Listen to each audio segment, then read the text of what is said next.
Bonjour, nous sommes actuellement sur place. Rebonjour.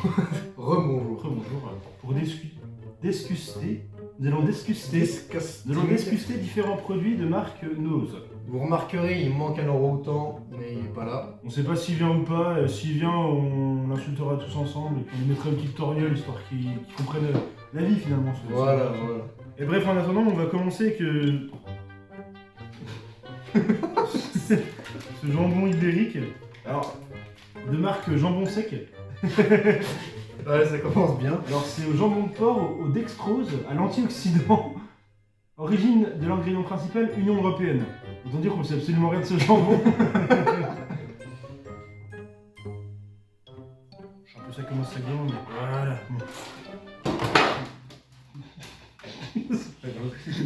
Ouais, parce qu'en fait, tous les produits sont sous la table. Hein. On a voulu lui mettre un peu de surprise. Surprise. On aime bien tout ce qui est piment, nous c'est bien. Piment d'Espelette, piment habanero et tout. Je sais pas trop quoi l'odeur. Ouais, au niveau de l'odeur, c'est du jambon cru en gros, parce que c'est vraiment. Vous voyez, c'est costaud quoi. D'habitude, le jambon cru c'est en fine lamelle, là c'est un pavé quoi. Voilà, c'est. Faut le temps là. En vrai, pour du sous vide, c'est bon. J'aime bien ça à l'apéro, tu sais. Tu racles un petit peu le jambon comme ça, des petites tranches et tu fais un apéro avec. Alors, je fais des brochettes et du comté. Ah ouais. Ah ouais.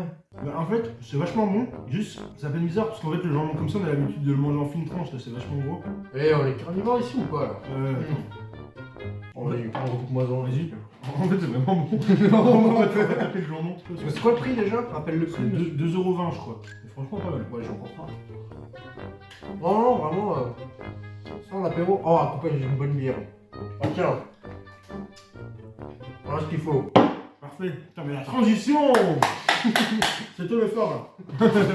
Juste, pour l'anecdote, c'est la première fois à Nose, on a vu de la Guinness en pack de 6. On n'avait pas le prix. Mais c'est une grande première, il faut continuer dans ce sens. Oh putain. Oh, c'est une bière chinoise. Oh Ah, c'est chinois. Beaucoup IPA. Alors, apparemment, c'est une IPA. Attends, non. Non, Brune est du USA. Mais pourquoi il y a des. Donc, ça se trouve, c'est des Américains qui l'ont fait pour le marché chinois. Comme quoi, le conflit sino-américain a également du bon. Ça n'existe pas. Mais bon, bah. J'ai peur. Je vais me prendre une faciale dans 3, 2, 1. Oh! Oh! Franchement, Putain, la première bière qui mousse pas. franchement, je m'attendais à vraiment pire. Je m'attendais à me faire. Une odeur. Hein. Non, mais l'odeur, c'est IPA à fond. Ça sent de ouf la IPA. Bah, c'est sûr. En fait, on sent déjà l'amertume qui va arriver dans la bouche. On va. Ça va vraiment partir en Ah, apéro. mais je suis désolé, mais là, il est trop bon. Écoutez, à votre santé, puis. Tu veux goûter là en premier ou. Vas-y.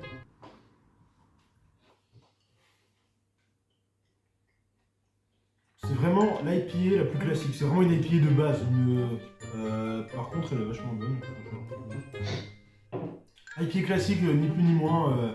Mais à 89 centimes, ça va. Ouais, ça va. En vrai, j'aurais voulu vous trouver un truc de ouf, mais là, pour le coup, c'est juste une IPA. Mais bon, voilà, on saura que la go-to IPA est visiblement, comme son nom l'indique, La merde. Allez. de la merde, une IPA. On va partir sur des trucs un peu plus exotiques. Alors là, on part sur des espèces de cracottes à l'épinard. C'est-à-dire qu'ils ont pris deux ingrédients qui vont pas du tout ensemble. Et un type dans le pôle marketing de Doria Semplicissimi, donc comme son nom l'indique, c'est norvégien, pas du tout, qui s'est dit, et si on mixait des épinards, de la farine et du semi-ditef. C'est quoi ça? C'est 100% naturali, il est marqué. Mais c'est vrai, c'est spinachi et semi-tostaditef. Alors attends, on va regarder ce que c'est semi-ditef. T'as vu, c'est Richie défibré aussi. Alors, semi-ditef, la traduction littérale c'est, bon, vous verrez pas, mais c'est graines de teff.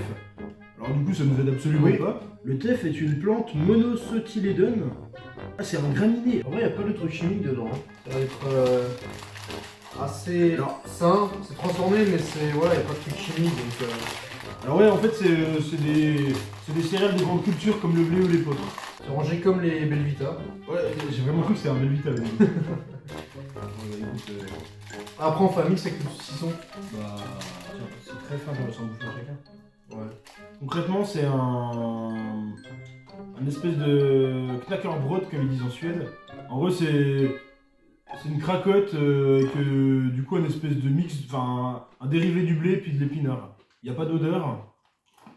Ça sent pas les épinards. Hein. En fait, visuellement, on voit les épinards parce qu'il y a un peu de vert. On va faire des tartines, je sais pas, de beurre avec ça. Non, c'est pas les épinards quoi, c'est juste. C'est comme si tu mangeais sa nature quoi. En fait, le teff prend tout le goût sur les épinards. Du coup, on sent pas les épinards. En vrai, c'est bon, moi, j'aime bien. Non, si ça va. On va goûter avec ça là. Je vais prendre des pâtes toute la couenne parce que. Vas-y, je prends la couenne. Moi je la bouffe la couenne, non, rien à foutre. Eh, c'est la première fois qu'on combine les produits. Ah non, non, deuxième fois. Ne fais pas. Les verres de Mose avec la bière.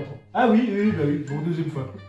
On sera moins original, hein, désolé. Quoique, c'est à peu près la même matière au final. Non, c'est la même matière Ça que se les trouve, c'est à verres. partir de ça qu'ils ont fait les verres comestibles. Hein. Ils ont juste resculpté un peu. Bon bah. En fait, la texture c'est pas la même en fait. C'est pas du tout la même, c'est bizarre. Ouais, Ça sert à rien de faire ça, faites pas ça, vraiment. on va faire ça.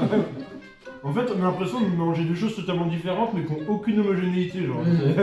Ça se marie pas du tout, genre vraiment c'est. Ah là, bizarrement, je mâche une partie sur mon côté gauche, l'autre partie sur le côté droit. Ça se sépare en bouche. Et naturellement, hein.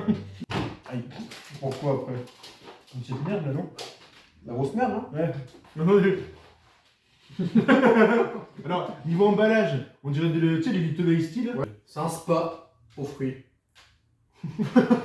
C'est-à-dire qu'en fait, quand vous ouvrez la bouteille, d'un coup il fait très chaud, vous mettez, Vous mettez à poil. et vous profitez.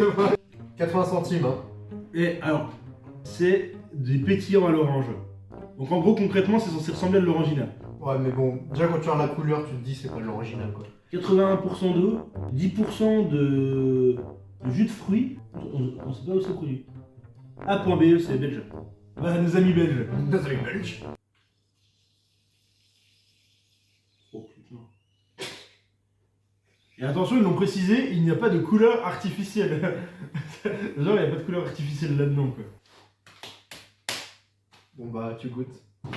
En vrai, l'odeur, on dirait un peu l'original. Et là, j'ai Après, pas. original orange, ouais, le truc est à l'orange donc ça semble logique.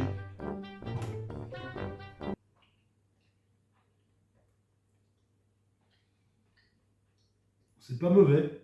C'est de l'orangina en plus chimique. Et on sent que c'est plus dilué. En vrai, j'ai vu la gueule du truc, j'ai eu peur pour ma santé. Hein. À tout moment, je m'attendais à perdre 3 ans de vie. Franchement, Ah, c'est pas mal en ça vrai. va. C'est l'original, mais ouais, un peu plus dilué avec dans Ouais, l'eau, c'est ça. c'est ça. Parce que pour le coup, j'étais pas. Enfin, si, on est chaud pour l'acheter, mais j'étais pas super serein, quoi. Bah en fait, quand on voit des produits un peu bizarres, on est super chaud de les acheter, ça c'est clair et net, mais on est moins chaud de les goûter.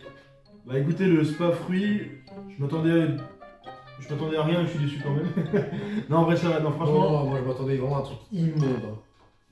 Non, je m'attendais à avoir des relents quand j'allais prendre des gorgées, là, ça va. Honnêtement, ça va. Non, ça va. Bah, c'est vraiment l'original, mais en plus dilué. Ouais.